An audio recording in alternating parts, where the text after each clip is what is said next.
আসসালামু আলাইকুম বন্ধুরা, আশা করি আপনারা অনেক ভালো আছেন।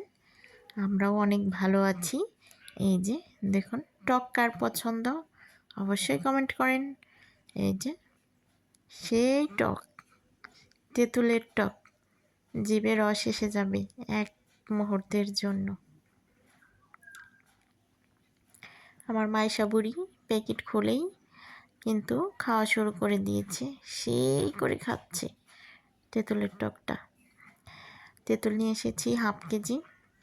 এখানে বড়ই আছে, তেঁতুল দিয়ে বড়ই দিয়ে আজকে জাল টক আচার তৈরি করা হবে। চলুন কিভাবে জাল টক আচারটা দিই, পুরো ভিডিওটা দেখতে থাকুন, সাথেই থাকুন। এভাবে এদিকে দেশি ডাঁটা তেলাপোয়া মাছ রান্না করা হবে।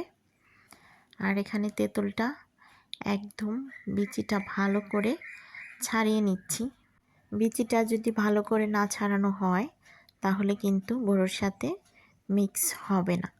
এই যে এক এক করে সুন্দর করে করে নিচ্ছি তেঁতুলটা। এখন বড়িটাও আমি ভালো করে সিদ্ধ করে জালিতে ঝরা দিয়ে রেখেছিলাম, পানিটা ঝরে গেছে। এখন বড়িটাও এভাবে এক এক করে এই যে করে নিচ্ছি, নরম করে গালিয়ে নিচ্ছি। সবটি হাতে মেখে তারপরে কিন্তু টেস্টি জাল আচারটা তৈরি করব। এখানে এই যে শুকনো মরিচ নিয়েছি কয়েকটা, দিয়ে দিলাম পাঁচফোড়ন কয়েকটা।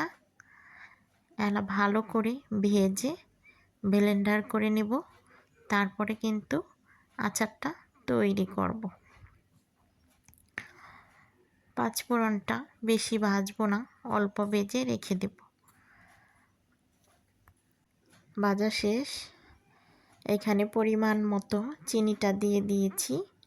চিনিটা হালকা একটু পানি দিয়ে ভালো করে নেড়ে চেড়ে আনিয়ে নিব কিছুক্ষণ। হয়ে গেছে দেখুন, এই যে সুন্দর হয়েছে।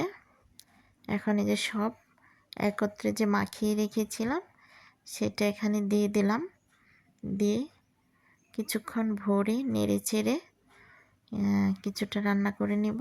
এই যে দেখুন, এই আচারটা খেতে সত্যি অসাধারণ। নেড়ে চেড়ে পাঁচফোড়ন উপরে দিয়ে নামিয়ে রাখলাম। একদম পারফেক্ট হয়েছে, টেস্টি টেস্টি, ঝাল ঝাল, টক টক, একদম তিনোটার ভাব আসতেছে।